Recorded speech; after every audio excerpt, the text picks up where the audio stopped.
آج تک 50% تک ہی رہے، ہم ان کو مانتے رہے ہیں۔ اس کی ایک سب سے بڑی وجہ تو یہی تھی کہ مکہ اور مدینہ دو ایسے مقامات ہیں کہ جس پر دنیا بھر کے مسلمان متحد ہیں۔ وہ سعودی عرب آج تک دنیا کے مسلمانوں پر متحد نہیں ہوا، لیکن انہیں یہ ایج ضرور حاصل ہے کہ مکہ اور مدینہ ان کے پاس ہے۔ تو ابھی بھی یہ جو معاہدہ ہوا ہے، اب اللہ کرے درانی صاحب اس پر بتائیں گے کہ یہ کوئی اللہ کی طرف سے ہی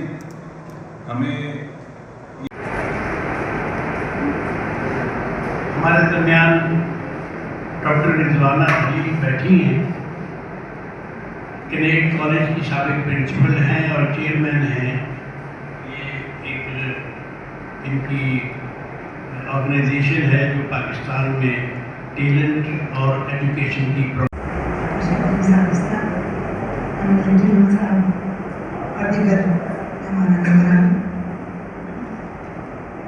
بطور ماہر تعلیم اور ایجوکیشن میں ساتھ ہی ساتھ کام کرنے کے بعد یہ مجھے ڈائریکٹ تو اپنی فیلڈ نہیں لگتی، لیکن کیونکہ تعلیم جب ہم دے رہے ہوتے ہیں یا تعلیم کی شروع ہوتی ہے تو پورے معاشرے کو وابستگی ہے خانہ کعبہ مدینہ منورہ روضہ رسول کے ساتھ، تو اس لحاظ سے ہمیشہ ہمارے دلوں میں احترام ہے۔ اگر ہم تھوڑا سا پیچھے دیکھیں تو ہماری فوج کو پہلے بھی ان کے کام آتی ہی رہی، ٹریننگ دیتے رہے۔ اگر ہم یہ دیکھیں پرسنل لیول پر تعلقات کو، تو ہمارے حکمران اگر یہاں سے کہیں انہیں بھاگنا پڑتا ہے تو وہ بھی سعودی عرب ہی جاتے ہیں۔ اگر امریکہ کے ساتھ تعلقات کو دیکھیں تو سعودی عرب کے غزہ کے حالات، اور اس وقت سعودی عرب کے پاس ایٹمی طاقت نہیں ہے سعودی عرب، لیکن ان کے پاس جو ذخائر ہیں اور ان کے پاس جو دولت کا توازن ہے، اگر ہم اس کو گیون دیکھ لیں اور اگر ہم اس کو پازیٹیو لیں تو میں تو اس بات کی امید کرتی ہوں کہ ہو سکتا ہے کہ پاکستان کے قرضے اترنے میں ہمیں کوئی مدد مل جائے، ہو سکتا ہے کہ پھر عوام خوشحال ہو جائے، ہو سکتا ہے کہ ہمارے اندرونی حالات جو ہیں، جو اس وقت مہنگائی کا دور ہے، جو اس وقت کرپشن حکمرانوں کی جو اس وقت، تو ہو سکتا ہے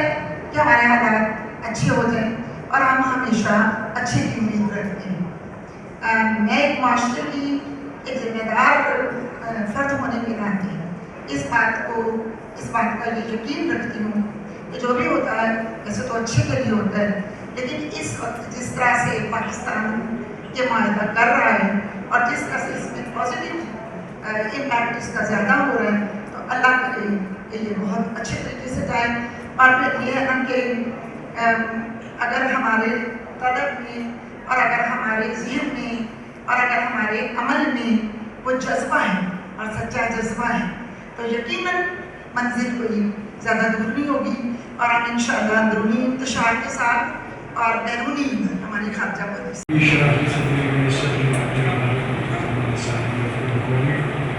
صدر مجلس درانی صاحب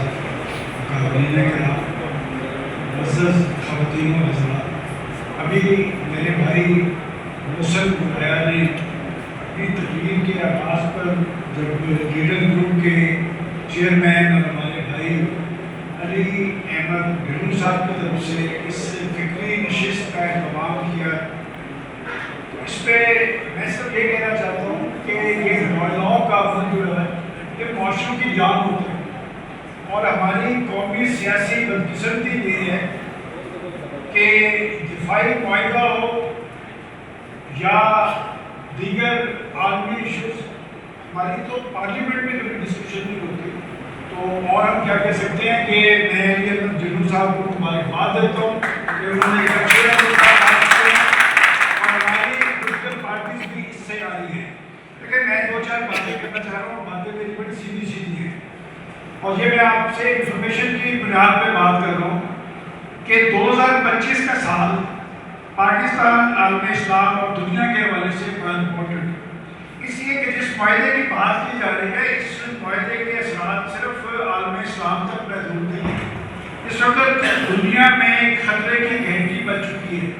اور خطرے کی گھنٹی اس لیے بج چکی ہے کہ یہ سعودی عرب، قطر، کویت، ان سب کے پاس ٹھیکہ تھا، یہ ٹھیکہ امریکہ کے پاس تھا، ان کی سیکورٹی کا اربوں ڈالرز کا اسلحہ جو ہے لاسٹ ایئر سعودی عرب نے خریدا، کہ ان کے پاس اسلحہ بھی موجود ہے، ان کے پاس جنگی طیارے بھی موجود ہیں۔ اور کیا وجہ تھی کہ جب اسرائیل نے قطر پر حملہ کیا تو کیا پریشانی بنی کہ سب کچھ ہونے کے باوجود ان کے پاس حوصلہ نہیں تھا، اور جس پر انہوں نے انحصار کیا تھا، جس نے اربوں خربوں ڈالر سالانہ ان سے لیتا تھا کہ آپ پر برا وقت آئے گا، یہاں تک کہ اس کو یہ کہا تھا کہ اسرائیل بھی آپ پر حملہ کرے گا تو امریکہ آپ کی مدد کو آئے گا۔ امریکہ ان کی مدد کو نہیں آیا،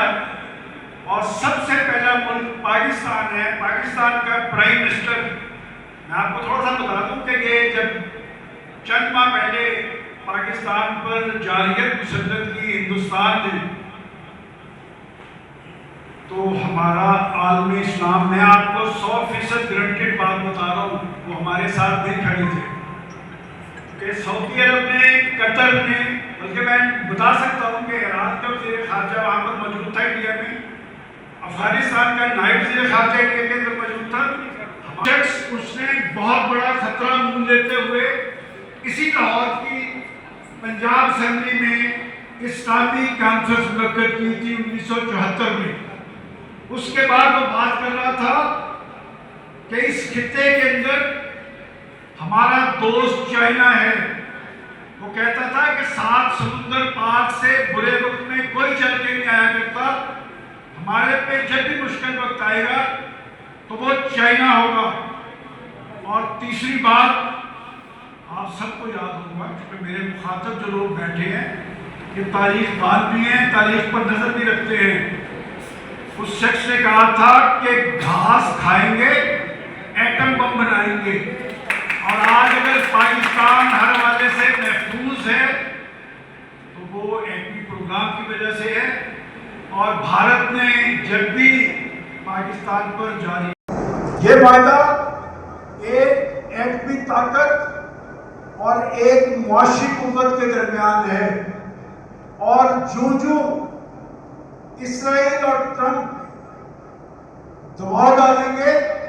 اس معاہدے میں قطر بھی آئے گا، کویت بھی آئے گا، باقی سب آئیں گے، اور باری اب اسرائیل کی ہے۔ ابھی میرے بھائی نے بات کی غزہ کی، اس وقت دنیا بھر کے 81% عوام کے جو ملک ہیں وہ غزہ کے ساتھ کھڑے ہیں، اور مرے تھے جن کے لیے وہ رہے وضو کرتے۔ غزہ کی بات میں نے نہیں کی، غزہ کی بات عالم اسلام نے نہیں کی، غزہ کی بات انسانیت کی بنیاد پر مغرب نے کی ہے۔ وہ مسلمان نہیں ہیں، وہ بلا امتیاز، بلا نظر، کوئی ایک ہفتہ ایسا نہیں گزرا کہ ان کی سڑکوں پہ لاکھوں لوگ فلسطین کی مذمت کے لیے نہ آئے، فلسطین سے یکجہتی کے اظہار کے لیے نہ آئے ہوں،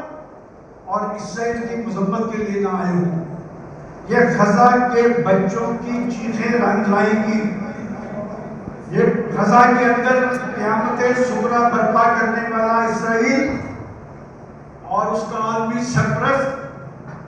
امریکہ کو جواب دہ ہونا پڑے گا، کہ امریکہ کہتا تھا کہ میری ساری طاقت